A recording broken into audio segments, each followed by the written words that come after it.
የመኪናዬ ዋናው ፓርት ምንድነው? ሞተር ስንቶቻችንን ስለ ሞተር እውቀት ያለን? ብዙ ጊዜማ ለማጆች ስንሆን ሞተር ቶሎ ቶሎ እየጠፋ ያስቸግረናል። ለምንድን ነው? ፍሪሲዮንና ነዳጁን አለማመጣጠናችን ነው ወይስ ፍሬን እየተረገጥን ነው? አሰላሙ አለይኩም ወራህመቱላሂ ወበረካቱ። ውድና የተከበራችሁ የቻናሌ ቤተሰቦች እንዴት ናችሁ? ሁላችሁንም ሰላም ብያለሁ። እንደተለመደው ቪዲዮውን ከመጀመራችሁ ላይክ፣ ሰብስክራይብ እና ሼር ኮሜንት አድርጉ እያልኩኝ እንደተለመደው ወደ ቪዲዮቻችን እንቀጥላለን። ስለ መኪና ውስጣዊ ውጫዊ ክፍልና ስለ መንጃ ፍቃድ፣ በሌሎች ሀገር መንጃ ፍቃዶች እንዴት አድርገን ነው ማውጣት የምንችለው፣ የአንዱ መንጃ ፍቃድ አገር ለሌላው መንጃ ፍቃድ ያገለግላሉ የሚለውንም በዚሁ ላይ እንወያያለን ማለት ነው። እንግዲህ ዛሬ የማነሳው ዋና ክፍሉ ሞተር የመኪናውን ነው። የመኪናው ዋና ክፍል ሞተር አስነሱ ይባላል፣ ወይም መኪናችሁን አስነሱ ይባላል በተለምዶ። እንኳን ሞተር ለመኪናችን ዋና ክፍል ነው። የሞተር የተለያዩ ክፍሎች የውሃ ማቀዝቀዣ፣ ኤሌክትሪክ እንዲሁም ደግሞ የተለያዩ ባትሪ ላይት የሚሰጡልን ከሚገኙት ከሞተር ጋር ነው። ሞተር ካልተነሳ መኪናችን እንደማያገለግለን፣ ሞተራችን ከተጎዳ ለመኪናችን ዋና አስተዋጽኦ የሚያደርገው ስለሆነ ሞተርን በእንክብካቤ መያዝ አለብን። እሱም የሞተር ዘይት መቆሸሹን፣ መጥቆሩን፣ ማነሱንና መብዛቱን ቼክ ማድረግ አለብን።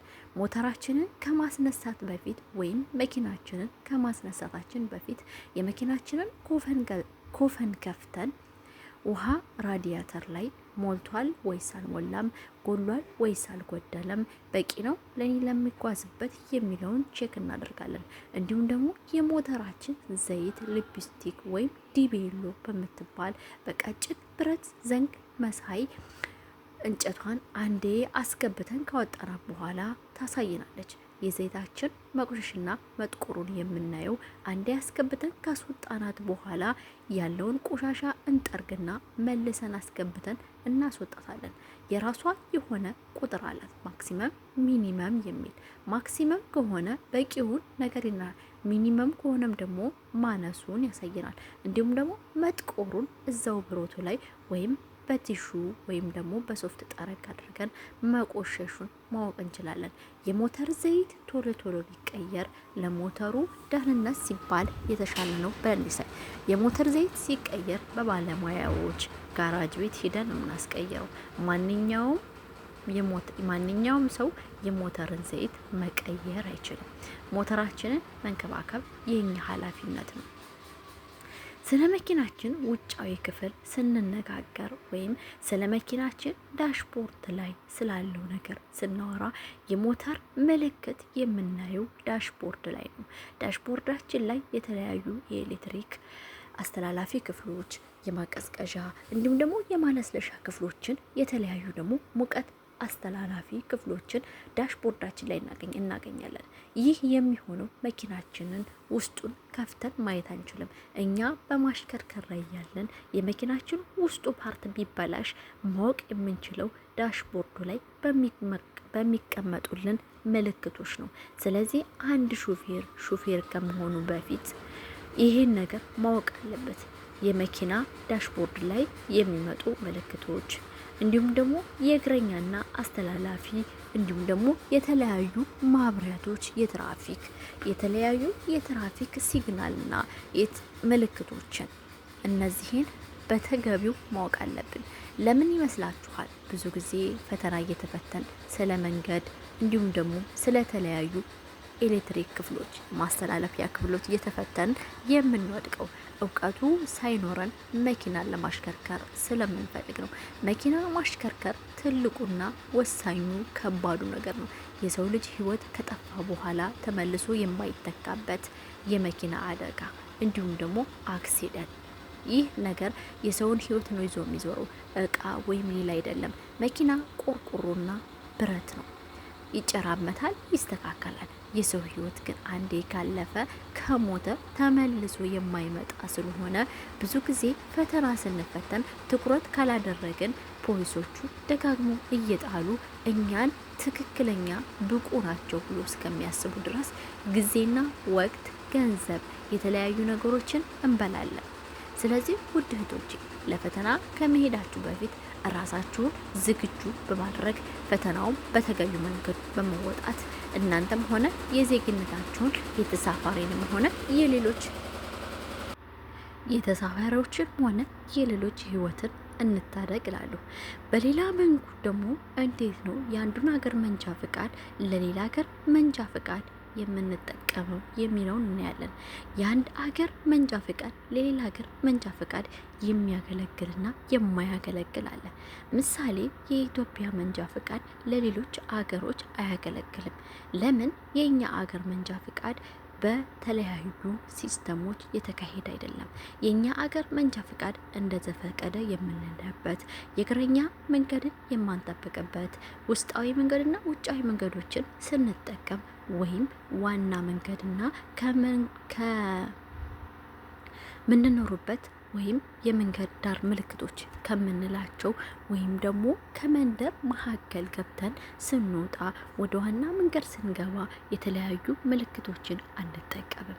እንዲሁም ደግሞ የተለያዩ ካሜራዎችና ሰንሰር የተገጠመለት መኪናዎችም አንጠቀምም። አብዛኛው የምንጠቀመው በተለምዶ ባስ፣ ሃይገር፣ የተለያዩ ባጃጆች እንዲሁም ደግሞ አለፍ ሲልም ጋሪ ነው የምንጠቀመው።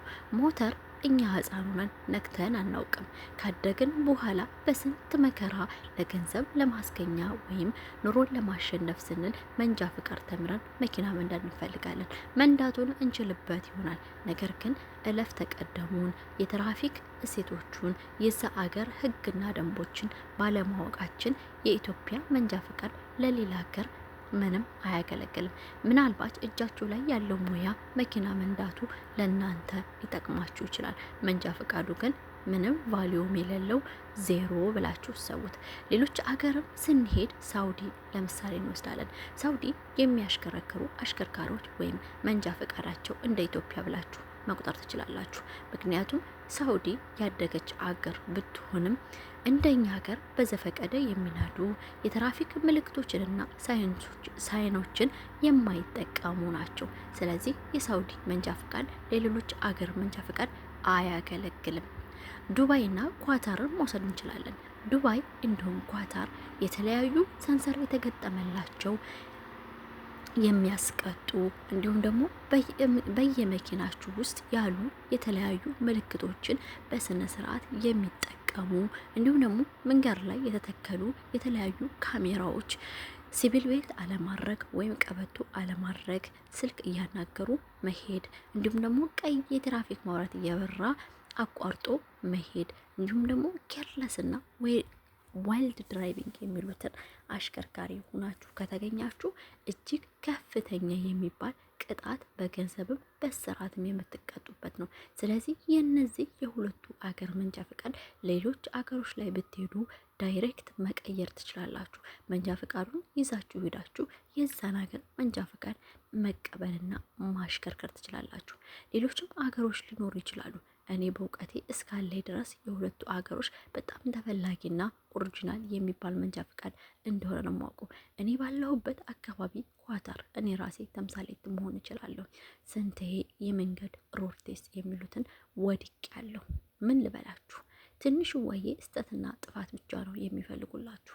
ተች ላይን ካደረጋችሁ ምንም ጥርጥር የለውም ፌል ከማድረጋችሁ። በጣም ሀርድ የሚባል የሚያጠብቁበት የኮምፒውተር ፈተና፣ የፓርኪንግ ፈተና እንዲሁም ደግሞ የሮድ ቴስት ፈተና ነው። ውድ እህቶቼ ወደ መንጃ ፈቃድ ሂዳችሁ ከመመዝገባችሁ በፊት ራሳችሁን በእውቀት ብትገነቡ የተሻለ ነው ብዬ ነው የማስበው። ቲክቶክ፣ ኢንስታግራም፣ ፌስቡክ እንዲሁም ደግሞ ዩቲዩብ በእነዚህ እውቀታችሁን ካዳበራችሁና ራሳችሁን ካጎለበታችሁ በኋላ ወደ መንጃ ፈቃድ መግባት ትችላላችሁ።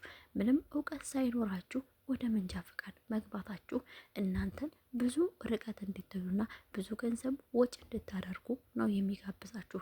ይሄን ከመሆኑ በፊት እናንተ ግን ራሳችሁን ዝግጁ አድርጋችሁ በእውቀት ገንብታችሁ ብትሄዱ የተወሰነ እንኳን ድካማችሁን፣ ገንዘባችሁን፣ ጉልበታችሁን ይቀንስላችኋል። ውድ እህት ወንድሞቼ እናንተ መንጃ ፈቃድ ከማውጣችሁ በፊት ራሳችሁን በእውቀትም በአካልም በብቃትም እንዲሁም ደግሞ በገንዘብም ማጎልበታችሁን አትርሱላለሁኝ።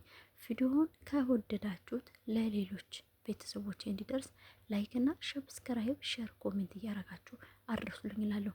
ለዛሬ ይዤላችሁ የመጣሁት ስለ መንጃ ፍቃድ ይዤላችሁ የመጣሁት ይሄ ነበረ። በሚቀጥለው ክፍል እስከምንገናኝ ቸር ሰንብቱ እያልኩኝ አሰላሙ አለይኩም ወራህመቱላሂ ወበረካቱ።